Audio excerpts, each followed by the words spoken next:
Bienvenidos.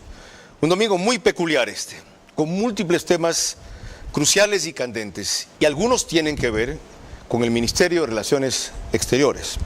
Por eso la invitada a lo largo de los próximos 60 minutos va a ser la canciller Gabriela Sommerfeld, con quien vamos a hablar principalmente, pero no únicamente, de la próxima cumbre iberoamericana que comienza en Cuenca este miércoles y jueves, para la cual algunos jefes de Estado han confirmado su presencia, entre el más importante para mí, también por la coyuntura que vive España, la del rey Felipe. ¿Quiénes más? Sí, ¿cuáles vicepresidentes también?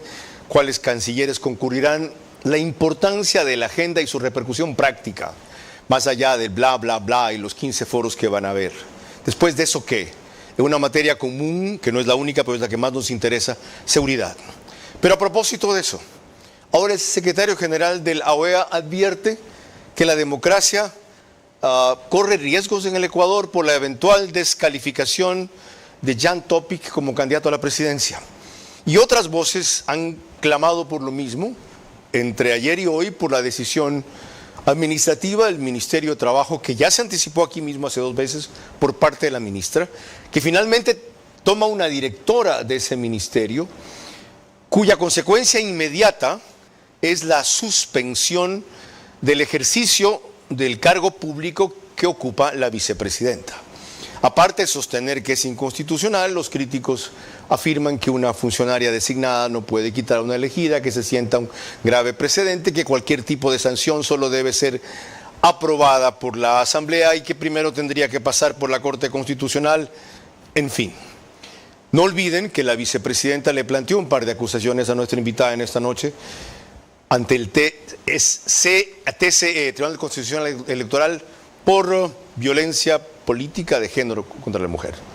Todo eso y más, las consecuencias de la elección de Trump en los Estados Unidos, nuestra relación con Colombia y la posibilidad de que nos ayuden en algo con permitir la venta de generación privada de energía eléctrica en los próximos 60 minutos con la ministra de Relaciones Exteriores del Ecuador.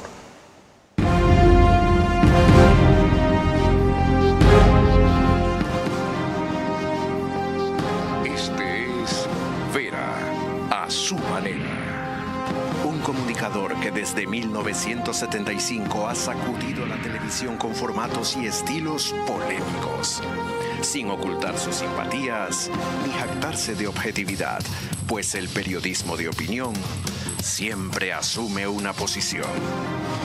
Bienvenidos a coincidir o discrepar con Vera a su manera. Opinión con propósito. Democracia.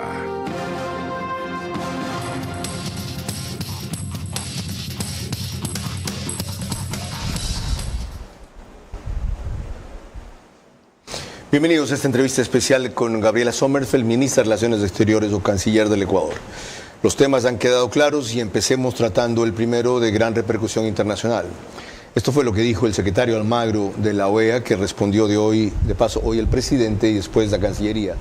Ante versiones oficiosas respecto a la inhabilitación del candidato a la presidencia del Ecuador. Fíjese que está respondiendo él ante versiones oficiosas, es decir, rumores no oficiales. Jan Topic, Ecuador, con quien se reunió Almagro de paso un par de semanas atrás en Washington. Consideramos que de hacerse efectiva, o sea, él se pronuncia ante una eventualidad, la misma constituiría un fuerte golpe a la integridad del presente proceso electoral y un serio revés a la democracia ecuatoriana. La Cancillería respondió así por parte de la ministra de Relaciones Exteriores. Vean ustedes los términos. Ante las declaraciones del secretario general de la OEA sobre la supuesta inhabilitación de un precandidato presidencial, se le recuerda el principio básico de derecho internacional de no intromisión en asuntos internos de un Estado. El Gobierno Nacional del Ecuador respeta la independencia de poderes del Estado, entre ellas la función electoral, competente exclusiva para evaluar y decidir de manera independiente sobre procesos electorales y candidaturas. Bienvenida, señora canciller. Profundice en esto. Gracias, Carlos, por la invitación. Es clarísimo lo que usted acaba de mencionar y quiero poner en contexto y enmarcar la respuesta de Cancillería a un pronunciamiento del secretario general de la Organización de Estados Americanos en esta mañana. Estamos en medio de un conflicto armado interno, en medio de una lucha contra organizaciones criminales, narcoterroristas en el Estado ecuatoriano, en medio de una crisis energética, en medio de un caos político, en una situación bastante complicada para el Estado ecuatoriano, y viene un comentario que, como usted dice, no es en base a información oficial. Cancillería, por otro lado, representa al Estado ecuatoriano. Nuestra respuesta no dice si nos gusta o no nos gusta ninguna resolución, no habla sobre la defensa a ningún candidato, no habla sobre la defensa al gobierno, sino sobre el respeto al Estado ecuatoriano. En este contexto, citando estas dos cosas, vemos una clara injerencia sobre un asunto que la única competencia, la única institución competente para resolverlo es el Tribunal Contencioso Electoral. Qué clara injerencia. Si la Carta Democrática de la OEA tiene algunos capítulos o aspectos que podrían justificar la preocupación de Almagro, que es realmente por la democracia a partir de ese hecho primero, porque estaría violentándose, estaría en condicional futuro, o la independencia de poderes. Y la otra, la OEA tiene un convenio permanente de veeduría o asesoría electoral con el CNE en el Ecuador, y en función de eso, ellos opinan sobre lo que está transcurriendo. Vamos a completar la idea. Este es un caso donde se ha recibido una denuncia, donde ha habido una investigación, donde vendrá una resolución y se pronuncia previo a una resolución. El referirse previo a una resolución está ya teniendo injerencia sobre la resolución que venga, porque ya está mostrando para dónde va. ¿Usted cree que Almagro está tomando lados al advertir de una posibilidad antes de que esa se produzca, si es que va en ese sentido? No es que lo que yo creo es lo que vale, es lo que la institucionalidad se está pronunciando en base a algo claro que ha sucedido esta mañana. Pronunciarse previo a que exista una resolución por parte de uno de los poderes del Estado, institución independiente como es el Tribunal Contencioso Electoral. Lo cual deja ver que Jan Topic seguramente convenció a Almagro de su punto de vista, y hay una falla en nuestra diplomacia que, sabiendo que lo fue a visitar, debió haber ido por parte de Richard Espinosa a decirle: señor embajador, sabemos que usted ha recibido a un candidato opositor, a darle su versión, permítame darle la mía. Bueno, eso es, en esa parte nosotros ya no intervenimos. Sí, cuando de la OEA hay del secretario general de la OEA viene un comentario como el que ha habido esta mañana, refiriéndose al Estado ecuatoriano y poniendo en duda la democracia e independencia de poderes. Hay que salir a aclarar. Hasta ese extremo llega la afirmación de él, es decir, en el evento no consentido de que sea cierto que un organismo electoral descalifique o no apruebe la candidatura de un candidato, eso afecta la democracia en el Ecuador, es lo que está diciendo Almagro. Es lo que está escrito. ¿Y por qué llega Almagro a esas condiciones? Habría que conversar con el secretario general. Simplemente el Ecuador está delimitando y haciendo saber que en el Ecuador se respeta la independencia de poderes, eso dice nuestro comunicado, y además es un Estado que vive en derecho y cree firmemente en el rescate, en la defensa de la democracia. Ok, tengo claro que cuando más la expresión o el comunicado de Almagro es anticipado, que si se produce este hecho después, tendría sentido el reclamo, porque ya es sobre una realidad, no sobre una eventualidad, y ustedes responderían de otra manera. Que quede claro que Cancillería, como parte del gobierno, no está ni a favor ni en contra de ningún resultado de la investigación sobre una denuncia recibida en el TCE. No, pero el gobierno sí. Fíjese lo que acaba de responder el TCE sobre la vicepresidenta. Por favor, ¿qué acaba de responder? Perdón, dije mal, no el TCE. Tiene usted razón. El Ministerio de Trabajo, que es parte del gobierno. Ese es otro caso totalmente diferente, en otro contexto, bajo un mismo poder del Estado, que es el Ejecutivo. Está imponiendo una autoridad inferior una sanción cuyo efecto inmediato, si no es apelado, es que ella no puede ejercer una función pública, lo cual de paso llevaría a que usted de inmediato le quite su delegación como embajadora donde está. Nuevamente vamos a poner en contexto también este caso. Primero, yo no tengo la potestad de entregar o retirar la delegación para ejercer funciones en ninguna de las embajadas que mantiene el Ecuador en el exterior. Esa función es únicamente competencia del señor presidente, así lo dice la Constitución. O sea, espera que él se lo comunique. Vamos a poner, Exteriores acaba de sancionarse con inhabilidad para ejercer un cargo público a esta persona que pusimos de embajadora. ¿Cese su nombramiento? Bueno, si así se lo decide, pues ese decreto tendrá que ser expedido y se implementará. Pero vamos a poner en contexto el caso de la señora vicepresidenta. A través de un decreto se le designa como embajadora del Ecuador en el Estado de Israel para que ejerza esas funciones en calidad de vicepresidenta. La embajadora, a través de varios medios de comunicación, a través de varios oficios, envía a Cancillería y a la Presidencia información sobre la gravedad de su situación en el Estado de Israel, porque va a haber un inminente ataque donde su vida está corriendo peligro. Me manda oficios en los que establece claramente ejemplos de otros estados que han enviado a sus misiones a países alrededor de Israel para que ejerzan sus funciones desde esos países. Sí, en principio es la que pide por su seguridad ser trasladada. Es quien pide.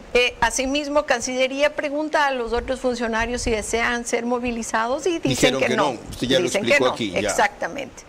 El señor presidente emite un decreto para que pueda ejercer sus funciones de forma inmediata en Turquía. ¿Esto por qué? Porque nos responsabiliza tanto al señor presidente como a mi persona de cualquier situación a su persona de inseguridad que pueda tener en Israel. Hay un aspecto clave, que es para la Cancillería inmediata. El reglamento de ustedes da hasta 30 días a un diplomático para trasladarse. Cuando hay un traslado a una misión fuera del Ecuador, esto no es así, esto es temporal mientras se arregla la situación de inseguridad en el Estado de Israel. ¿No aplicaba ese reglamento al traslado de una misión diplomática fuera a otra afuera mismo? Claramente dice temporal.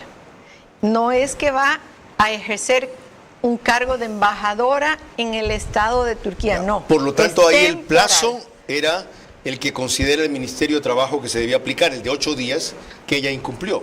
No, el plazo lo establece Cancillería luego de que durante varios días, varias comunicaciones diarias van y vienen sobre qué hay que hacer, cómo hay que hacer, cuando ya el Ministerio de Trabajo ya había establecido cómo se lo debía hacer. Ahí Cancillería dice, por favor, hasta el 1 de septiembre, preséntese en Turquía.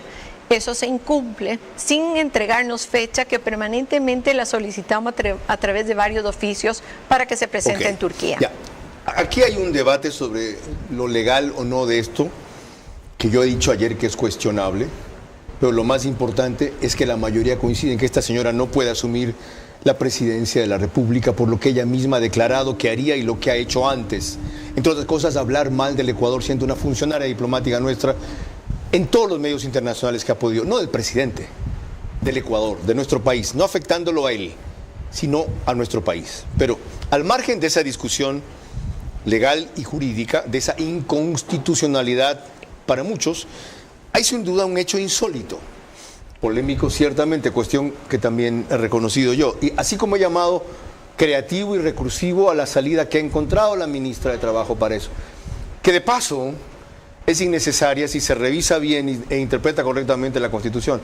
El presidente no necesitará pedir licencia para hacer campaña, pero eso es discusión de otro programa. Al margen de esto, ¿a usted le parece justo que una directora de un Ministerio de Trabajo suspenda en el ejercicio de su cargo, siendo esta directora una autoridad designada, a una vicepresidenta de la República, siendo ella una autoridad elegida? Aquí tenemos que ser muy objetivos y cuidadosos. Yo no creo que se trata de que sea justo o no justo, se trata de que existe una ley, una norma, una constitución en la que todos estamos obligados a respetarla e implementarla. Más en el caso de los funcionarios públicos o los ministros, estamos obligados a implementar las normas y las leyes que rigen a nuestras funciones. En el caso de la ministra de Trabajo, Cancillería informa a Presidencia, Secretaría Jurídica y Ministerio de Trabajo sobre lo que acontece con la implementación del decreto, que estoy obligada como canciller a implementarlo en forma inmediata. ¿Cuánto pesa usted de la bronca que ella le tiene a usted? Le ha puesto 2 denuncias. Pedro, no tengo ahorita constante en mi orden lo que te había hablado hace un rato, pero creo que lo puedes poner. Esa intervención reciente, hace un par de semanas, de la canciller en Radio Centro, donde habla justamente de 2 denuncias que le ha puesto la vicepresidenta Verónica Abad. ¿Lo podemos poner? ¿Sí? Vamos, dale. He presentado una denuncia el día lunes de la semana pasada en defensa de los constantes ataques que he recibido. Para que la ciudadanía sepa, la señora vicepresidenta me ha puesto 2 demandas en el Tribunal Contencioso Electoral, ha solicitado una fiscalización a la Asamblea, a mi gestión, además coincidentemente han ingresado 2 denuncias a mi persona en Fiscalía por los mismos temas que se han denunciado en el Tribunal Contencioso Electoral. Estas 2 denuncias de la Fiscalía no las pone la señora vicepresidenta, sin embargo sí sorprende que los temas y el lenguaje utilizado y los textos de muchos casos, en muchas partes, son los mismos. He tenido bastante tolerancia, he tenido bastante paciencia, entendiendo, tratando de tener empatía, pero no se puede tolerar que sigan llegando procesos legales y que se siga mancillando la honra que las personas tenemos y la construimos a lo largo de una vida, no por la coyuntura de un cargo. La ética y los valores se los lleva de por vida. ¿Cuáles son los 2 temas por los que ella la denunció? ¿Qué suerte corrieron esas denuncias de la vez usted? ¿Por qué la ha demandado a ella? Es muy válida esta pregunta. Una de ellas, ella pide la destitución del señor presidente de la República. Y antes de contestar su pregunta, Carlos, ahora con la decisión que toma en el proceso administrativo que sigue el Ministerio de Trabajo a la señora vicepresidenta, se habla de que es inconstitucional, de que es ilegal. Aquí la única persona que está hablando de destitución de un cargo o de una persona que ha sido elegida democráticamente por la población ecuatoriana es la señora vicepresidenta, y pide la destitución del señor presidente en el Tribunal Contencioso Electoral. También pide mi salida. ¿Esos 2 temas han sido contestados por parte del TCE? Estamos en pleno proceso. Hemos tenido las audiencias de esta semana, pero aquí vuelvo a recalcar, la única persona que habla de destitución a funcionarios de elección popular es la señora vicepresidenta. Y a la vez, ¿usted por qué la acusa o demanda a ella ante el TCE? Por lo mismo que ella me ha demandado a mí. ¿Qué es? Violencia política de género. Lo que ella me demanda a mí, diciendo que yo he hecho muchas cosas en su contra, lo cual no es cierto. ¿Sabe que ha sido usted? Demasiado tolerante. He sido tolerante. Demasiado tolerante. He sido tolerante. No por lo suyo, señora canciller, perdone, porque en algún rato, como acabo de decir, no es la primera vez, y no solo lo he dicho ante usted, esta funcionaria diplomática confundió su rol de representación y defensa del país con la diferencia o disputa que tenía con el presidente. Y ha hablado, siendo funcionaria diplomática del Ecuador, en detrimento de nuestra situación. Creo que usted debió haberla sacado.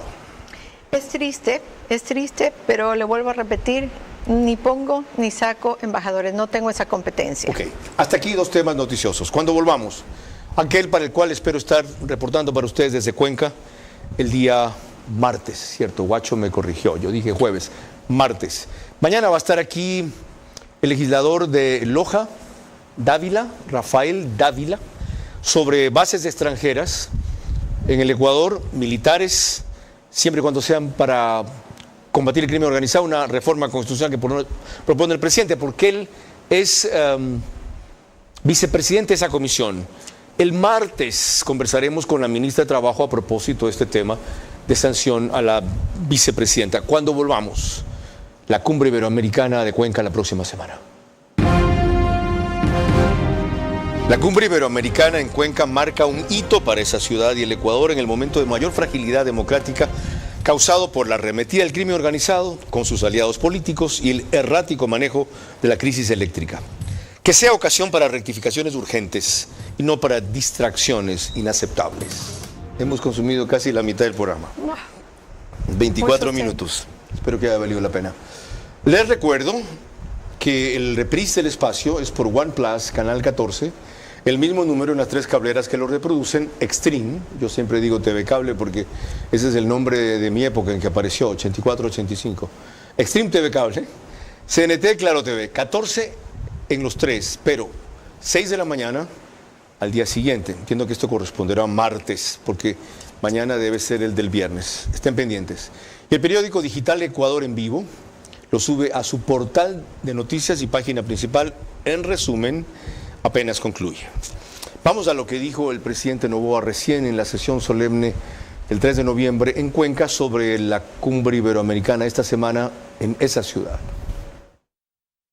Este gobierno, comprometido con la sostenibilidad y el desarrollo, también ha posicionado a Cuenca como sede de la cumbre iberoamericana de jefes de Estado. Cuenca se lo merece y toda Iberoamérica va a estar viéndola en estos días. Este evento atraerá a líderes de toda Iberoamérica para dialogar sobre temas cruciales como la innovación, la inclusión y la sostenibilidad. Cuenca será el centro de atención y el mundo será testigo de su potencial, su cultura y el talento de su gente. De todos esos temas importantes, ¿cuáles considera usted los más trascendentes, primero? Y segundo, ¿qué repercusiones concretas tendrán para nosotros más allá del bla, bla, bla de estas cumbres internacionales? Bueno, es importante resaltar que los dos temas donde el presidente Noboa ha pedido que pongamos el esfuerzo como Secretaría Pro Tempore de la Cumbre Iberoamericana es el empleo juvenil y la seguridad. Más allá de todos los capítulos que se vienen tratando dentro de la Cumbre Iberoamericana, otro dato muy importante es que después de 29 años, por primera vez, las ciudades están aportando, las ciudades iberoamericanas están aportando con una declaración que se recogió hace pocos días en Madrid para la declaración final de los jefes y jefas de Estado que se dará el día 15 de noviembre en Cuenca. ¿Por qué es importante? Porque no solamente es, como usted dice, el bla, bla, bla, bla de las autoridades de las naciones iberoamericanas que se juntan cada año en esta cumbre, sino que también está aportando el sector privado a través de su cumbre empresarial, las ciudades a través de la declaración que la acabamos de recoger, que por primera vez se incorpora, y también hemos introducido el tema del empleo juvenil y de la seguridad. Repercusiones concretas en ambos campos. ¿Qué valor tiene el que las ciudades aporten sus conceptos al tema de seguridad por primera vez? Interesantísimo el enfoque que dieron los alcaldes en la semana pasada en Madrid. Las ciudades finalmente son los que implementan las políticas que se dictan en los estados. Entonces, si nos ponemos a analizar esas palabras, los verdaderos doers son los alcaldes que están implementando los ya. Los ejecutores, ya. Eso ayuda a la mejor implementación. En lo otro, este fondo que consiguió recién el Ecuador, una gestión extraordinaria de Roberto Isurieta en el BID, en un tiempo récord se sacó un crédito por un fondo por $150 millones para proyectos que tienen que ver con financiamiento de favorecer a la seguridad. ¿Se relaciona en algo con lo que se va a discutir aquí? De hecho, este foro que hubo en la ciudad de Guayaquil con el BID, liderado por el Ministerio del Interior, la ministra Palencia, donde estuvieron presentes también los países iberoamericanos, si bien no era un foro dentro de la cumbre, que han habido 15 foros, 13 de ellos en los 11 meses de presidencia del presidente Noboa y 2 en el anterior gobierno, la declaratoria que sale de este foro de seguridad es parte de la declaratoria que van a tener los presidentes, los jefes y jefas de Estado en Cuenca el 15 de noviembre. ¿Algo sobre el empleo joven que pueda salir producto de la cumbre, concretarse, viabilizarse? Mire, lo importante de estos foros es que se llega a consensos mínimos entre los 22 estados, que cada uno tiene su forma de pensar y su política de desarrollo que lo están implementando en sus países. Todos estamos de acuerdo en algo, todos nos ponemos de acuerdo en consenso en algo y de ahí empezamos a implementar las políticas. El estar todos alineados ya es un ganar. El escuchar la voz de todos en igualdad de todos los países ya es un ganar. El poder dialogar y conversar ya es un ganar. Eso yo rescato esto de los foros multilaterales como nada. Se da mucho valor al diálogo. Qué bueno. Veo que tiene puesto el traje, señora ministra. Es decir, está convencida en las bondades de la diplomacia. Yo siempre he sido escéptico, pero hay que estar como usted, convencida, para que eso funcione. Ese es un elemento clave. Sobre todo ahora, en tiempos tan difíciles, donde tenemos varias guerras armadas, conflictos armados internacionales y conflictos armados internos en diferentes países. Usted comenzó diciendo que estamos en medio de un conflicto armado interno, azotados por una crisis energética y agobiados por el caos político que quieren crear. Ahora, ¿quiénes vienen? Hay más excusas que confirmaciones. Vean este dato sobre Pedro Sánchez. El presidente del gobierno, Pedro Sánchez, ha optado por ir a la COP29 que se celebra en Azerbaiyán el próximo martes, después de que la DANAM haya puesto de manifiesto el desafío que plantea el reto climático. No asistirá a la cumbre iberoamericana que se celebrará 2 días después en Cuenca, en Ecuador, según ha informado Moncloa, para seguir atendiendo la gestión de los efectos de la DANA. Desde Moncloa han puntualizado que España estará representada por el rey Felipe VI, que acude siempre a este foro, y por el ministro de Asuntos Exteriores, Unión Europea y Cooperación, José Manuel Álvarez. El caso de Pedro Sánchez yo haría igual, lo puedo entender. Tiene urgencias mayores en España y esa otra cumbre se relaciona más con la tragedia de Valencia, etcétera, según dice esta reseña de Pluma Digital. Pero en principio venían 8 o 9 jefes de Estado. Tengo la sensación de que nos están creando un vacío y no vienen todos. Bueno, no hay cumbre alguna donde hayan estado presentes todos. Este momento es muy difícil para varios países y esperamos recibir un buen número de jefes y jefas de Estado. ¿Confirmados quiénes están? Más allá de las delegaciones que van a enviar hasta este momento 18 países y están por confirmar algunos países más. Perdón, 19 países. 19 uno de más, 22. 19 de 22. Ya. Jefes de Estado confirmados, sé que solo está Paraguay. No. Jefes de Estados confirmados, tenemos ya este momento 8 presidentes y tenemos 3 vicepresidentes, 2 vicepresidentes. ¿Recuerda a los presidentes? Prefiero mantenerles hasta el día de la cumbre, en pocas horas usted mismo dará la noticia. Tú a quién vas a entrevistar a Cuenca, no te aviso todavía, está bien. Así es como contribuye a mi agenda de la cobertura que vamos a hacer. Cuando volvamos, otros temas de política internacional. El destino de Ivonne Bacchi, por ejemplo, y la suerte del Ecuador tras el triunfo de Trump.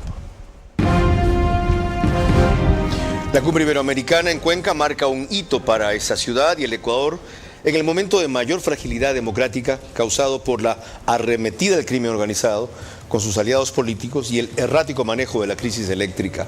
Que sea ocasión para rectificaciones urgentes y no para distracciones inaceptables. Espero poder evacuar los principales temas que nos restan en menos de la mitad del tiempo del programa que queda. Olvidé recordarles que nos pueden seguir por Facebook y YouTube de Ver a su manera. Estamos en Extreme TV Cable, canal 15 de Vito TV o 709, si prefieren señal de alta definición, HDTV. En DirecTV el canal 194 corresponde a Manavisión, canal 9, en Manaví, solo allá ese número y señal abierta.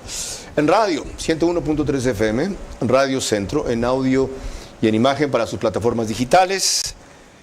89.3 FM Candela con K en Puerto Viejo, también 89.3 FM La Bonita, el centro del país, en Riobamba para Chimborazo, Cotopaxi y Tungurahua, y en Quito emite el programa a las 19 horas por los apagones. Radio Sucesos 101.7 FM, líder en información en la capital de la República. A propósito, estuvo usted hace 48 horas en Canadá. En Panamá, disculpe, sí. En esta cumbre de un grupo que va creciendo, el ADD, Acción Democrática por el Desarrollo, República Dominicana, Panamá, Costa Rica y Ecuador. ¿Qué avanzan? ¿Qué discuten? ¿Qué hacen? Las siglas ADD significan Alianza para el Desarrollo en Democracia. Somos 4 países, Costa Rica, República Dominicana, Panamá y Ecuador, quienes estamos convencidos que el desarrollo de nuestros países se da en democracia. Defendemos los principios democráticos, derechos humanos y derecho internacional en 4 áreas, y a partir de esta semana que pasó queda aprobada para que los jefes de Estado puedan aprobar el capítulo de seguridad. Esas 4 áreas es comercio, es cooperación, es ambiente y es política. El quinto capítulo lo pone el Ecuador, materia de seguridad, que el día de hoy, teniendo estos grupos que se mueven estratégicamente, internacionalmente y nos afectan y nos aquejan los mismos problemas, creemos que es muy importante, para lo cual viajaron nuestros ministros en el área de policía, antinarcótico e inteligencia para que conversen y haya un foro para ver si era válido incluir este capítulo dentro de lo que estamos trabajando los países. Ahora que usted me hace notar el significado exacto de esas siglas, entiendo su importancia. Alianza para el Desarrollo en Democracia, es decir, ahí habrá un número limitado de países que ingresen, pero terriblemente valioso. Por ejemplo, Uruguay está considerando la posibilidad de entrar. Sobre nuestra ex embajadora en Estados Unidos, que también es ahora ex embajadora en Francia, esta reseña internacional recoge la preocupación que existe. El presidente Daniel Noboa, mediante el decreto ejecutivo número 449, agradeció este 6 de noviembre los servicios de Ivonne Bacchi como embajadora extraordinaria de la República del Ecuador en Francia, cargo que asumió el pasado 8 de febrero. Esta decisión se da tras la victoria de Donald Trump en las elecciones en Estados Unidos. ¿Extrañó la decisión? ¿Cuál es la razón? El presidente Noboa, en facultad que le otorga la Constitución, ha agradecido los servicios de la embajadora Bacchi, una mujer muy valiosa para el Ecuador, particularmente en las relaciones internacionales, en las soluciones de conflictos, alguno que tuvimos con Perú. Ella fue uno de los actores importantes. Bueno, y es una facultad que se tiene como mandatario cuando él considera que se debe cambiar de estrategias o de actores en los diferentes países. Ustedes ya lo explicaron sobre por qué mandaron a Richard Espinosa a Washington. Finalmente quieren un perfil que fortalezca más lo comercial. Y ahora que viene Trump, que en lo comercial no es un gran aliado nuestro, va a ser crucial. ¿No significa el cambio de Ivonne Bacchi que es ella la que irá a Estados Unidos por su gran relación con Trump? No tiene nada que ver las elecciones en Estados Unidos con las decisiones sobre los actores que se toman para los diferentes países. Ya, en este caso no está vinculado. El timing daba para pensar eso. En este caso no está vinculado. Ok, ya que hablamos de Estados Unidos, hay una cuestión fundamental ahí, que es a quien planea nombrar Trump como secretario de Estado. Viene a ser ministro de Relaciones Exteriores. Es quien tendrá que llevarse con la canciller Gabriela Sommerfeld. Y se lo preguntó así Claudia Gurizati de NTN24, ¿quién sería el titular? La ministra del Interior dice que Rafael Correa, el expresidente ecuatoriano, tiene responsabilidad porque pactó con estos delincuentes en el pasado. ¿Usted cree que esto todavía puede ser responsabilidad? Bueno, yo no creo que hay duda ninguna que Correa y su grupo político ha tenido enlaces con diferentes grupos y lo ha utilizado para su política interna, ¿no? Para destabilizar los gobiernos que no son de la línea que lleva Correa, y lo ha hecho desde extranjero, y lo hemos visto, lo vimos cuando estábamos ahí. Yo no puedo decirte que eso es cierto porque yo no tengo la evidencia, tampoco tengo razón por la cual no creer, pero que lo que sí es historia, lo que está escrito, lo que sí ha sido establecido es que sí, en el pasado ha tenido enlace con individuos y grupos criminales que por razones políticas, porque lo benefician políticamente a él y a su movimiento. Pero en fin, aquí lo que tenemos es una situación que tenemos bandas criminales que tienen armas y tienen capacidad como un gobierno para amenazar al gobierno y al Estado, y es lo que estamos viendo. Y es una situación, es una emergencia, y debemos hacer todo lo posible porque eso eventualmente va a tener un impacto sobre Estados Unidos, sea en el tema migratorio, sea en el tema del narcotráfico, y no queremos ver que un gobierno en este hemisferio democrático aliado a Estados Unidos caer o ser amenazado de tal manera por este desorden de estas bandas criminales. Fíjese la importancia que tiene un secretario de Estado con esa visión geopolítica de nuestro país y del ex jefe de Estado Correa. Ahora, este no es un nombramiento confirmado, pero en general sobre el triunfo de Trump, que sí es recontra confirmado, ¿es correcta la expectativa de tenerlo como un gran aliado en el tema geopolítico y de seguridad, mientras no lo será, como anticipé, en el comercial? Estados Unidos es un gran aliado y un aliado estratégico para el Ecuador, particularmente en esta lucha que lleva el día de hoy contra el crimen organizado transnacional, el narcotráfico, los grupos terroristas y otros negocios ilegales o actividades ilegales que se llevan a cabo en el Ecuador.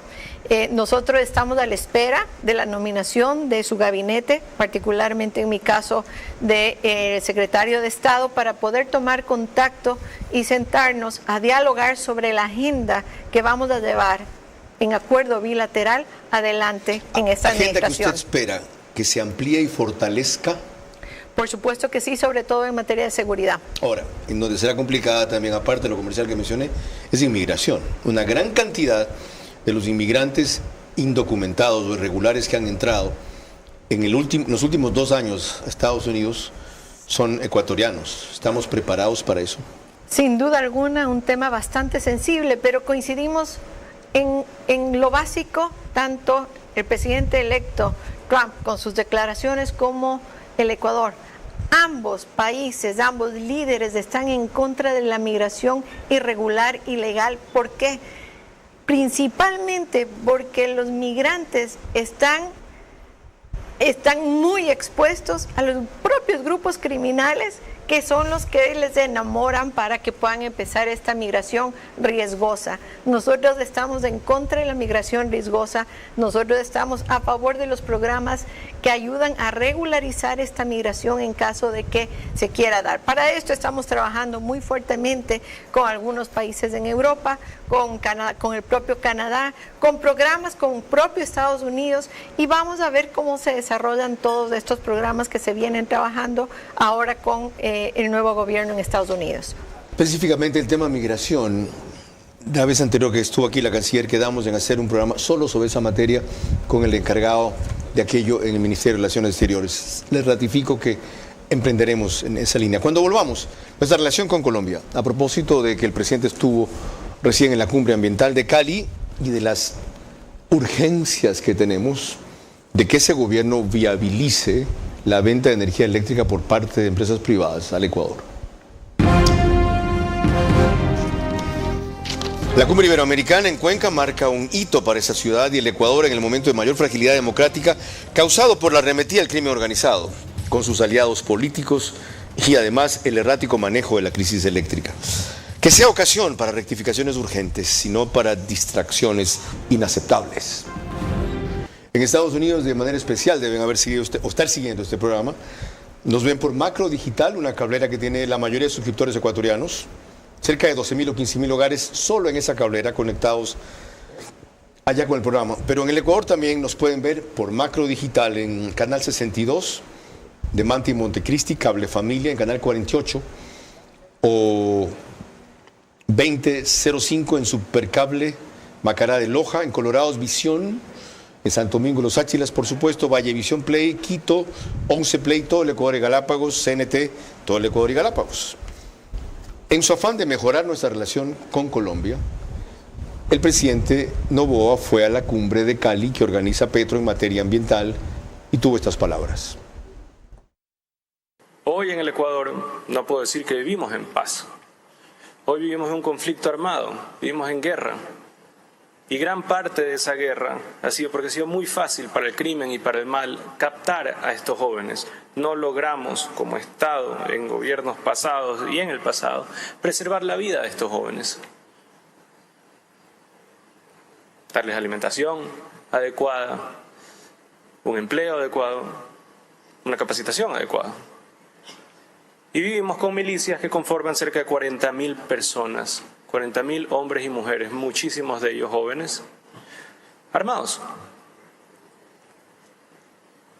Debemos de cambiar y resetear un poco nuestra mente y pensar en el futuro. El futuro está ahí, desempleado, El futuro está ahí, en total desesperación. Y esos son nuestros jóvenes. Nosotros esperamos que en correspondencia al gesto de Noboa, Petro viabilizara lo que necesitamos de las empresas eléctricas privadas con una regulación del Estado, y no se produjo. Bueno, está en camino. Se habló de aquello en la reunión que mantuvieron los señores presidentes, tanto de Colombia como de Ecuador, cancilleres y la ministra de Energía. Está en camino, pero muy demorado.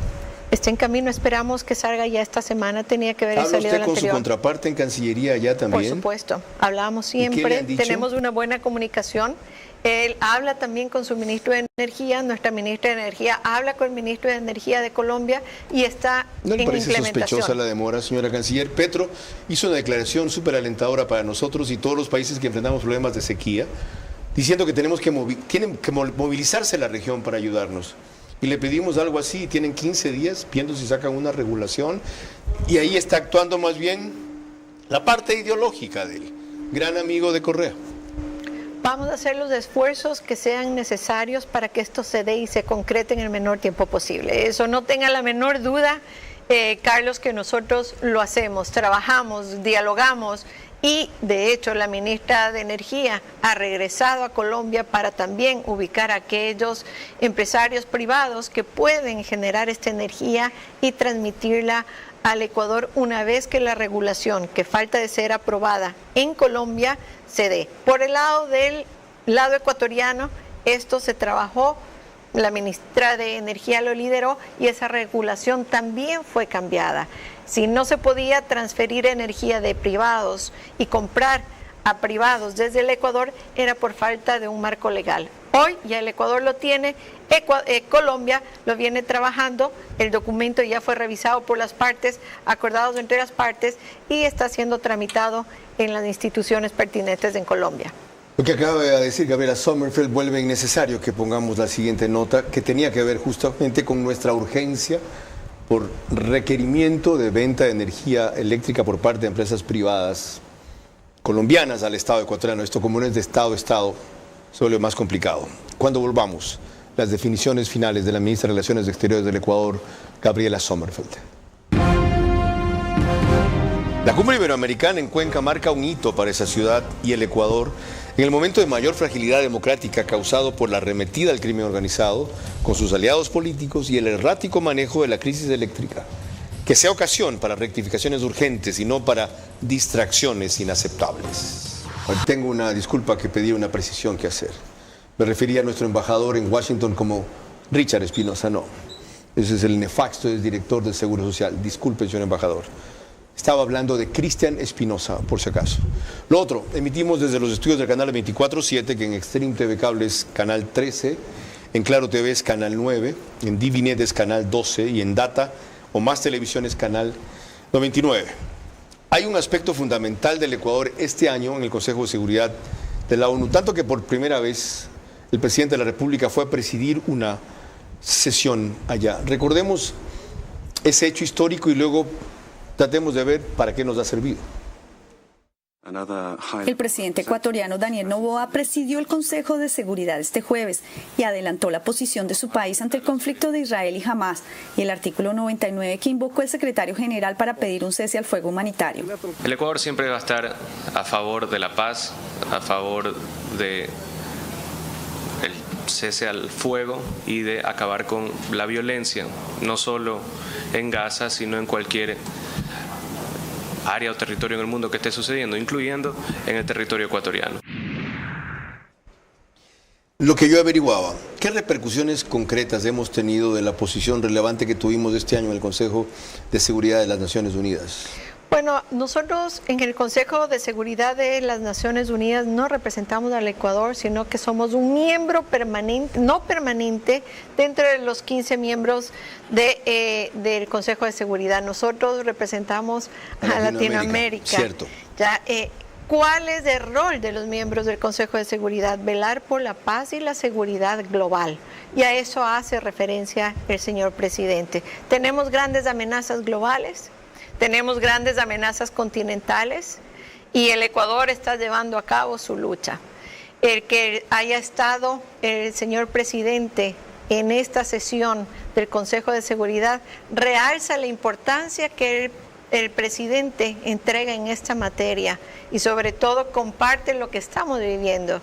Nos exponemos al mundo buscando apoyo y ayuda y eso ha ayudado un montón. A nivel internacional hemos traído mucha cooperación en esta materia, junto con organizaciones y organismos de Naciones Unidas hemos creado mesas redondas donde se ha expuesto el caso de Ecuador, el plan que tiene el Ecuador para aquellos foros y hemos levantado cooperación de países amigos como lo es Estados Unidos, Japón, Corea, la Unión Europea.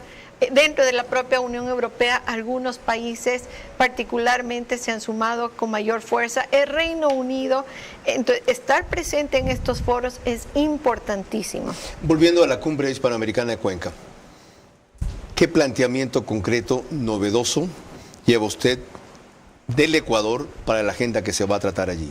Nosotros ahí cumplimos el rol de Secretaría Pro Tempore. Quiere decir que hemos liderado todos los temas que se han tratado dentro de la cumbre y hemos buscado el consenso entre los países para sacar las declaratorias. Como dije al principio del programa, hay 2 puntos importantes y principales que el presidente pidió que añadamos en nuestra gestión. Una es la empleabilidad juvenil y la otra son los temas de seguridad. 2 temas que han estado sobre la mesa porque la inseguridad o el fortalecimiento de los grupos organizados delincuenciales se viene de la falta de oportunidades que generamos para los jóvenes. Pero más allá de eso, ¿tienen planteamientos concretos en ambas materias? No le digo que me los cuente ahorita, que estamos por finalizar, pero ¿tienen planteamientos concretos? No solo para estas materias, sino para algunas, y no son del Ecuador. Acordémonos que es en consensos porque es un foro multilateral. Hay planes de acción en diferentes materias que deben ser implementados en los próximos 24 meses. Cierto, gracias por recordármelo. Así como ver la limitación de nuestra representación en el Consejo de Seguridad, que yo no precisé, en el sentido de que representamos a un grupo, no el interés de un país. Agradezco sobremanera su presencia en un día tan complicado para su agenda como para el Ministerio de Relaciones Exteriores. Y con eso quiero concluir. Mantener la cumbre hispanoamericana en Cuenca, a pesar de todos los avatares que esta semana enfrenta el Ecuador, es ya un logro. Habrá energía eléctrica permanentemente allá esos 3 días por la cumbre, pero sobre todo la necesidad de, a propósito de esa convocatoria, hacerle ver a los 19 de 22 países que vienen las circunstancias que estamos enfrentando al margen de los temas comunes que vamos a avanzar. Lo otro, que el secretario general de la OEA llame la atención sobre un hecho del Ecuador sin que se haya producido, evidencia que ha tomado un lado en este eventual conflicto, el del candidato, y no ni siquiera el del Estado, el del gobierno, sino el del otro organismo ante el cual pudo haber averiguado esas posibilidades, o por lo menos llamar al representante del Ecuador en la OEA, que no es representante del TCE, pero sí de todo el Estado ecuatoriano, frente a lo que él advierte como un menoscabo a la democracia. Si el TCE toma una resolución fundamentada y justa, por más que le disguste a muchos, habrá que respetarla. Y si no, tienen una serie de instancias ante las cuales ya han anticipado, el caso concreto de Jan Topic, que se va a quejar ante la CIDH y a la OEA. Pero si ellos hablan de democracia, aún a los organismos democráticos equivocados que fallen en ese sentido, tenemos que respetarlos. Y se los digo porque a mí me costó muchísimo aceptar que la Corte Constitucional decidiera durante el periodo de Guillermo Lasso que por mínima verosimilitud cabía un juicio político. Y ya ven que gracias a ese dictamen de la Corte es que hemos llegado a este extremo. La Corte Constitucional no es un organismo infalible, se equivocó y se sigue equivocando en otras cosas, pero felizmente creo que es un organismo honesto, más allá de su alta calificación académica. Respecto al TCE, no cabe anticiparse, menos por parte del secretario general de la OEA, hacer un juicio de valor sobre una posibilidad, lo cual anticipa que el Ecuador está perdiendo fuerza y aliados en organismos internacionales que llevan allá sus causas partidistas y las confunden con las causas nacionales. Hasta mañana, en que estaremos con el asambleísta de Loja, Rafael Dávila, que precisamente apoya a Jan Topic. Buenas noches.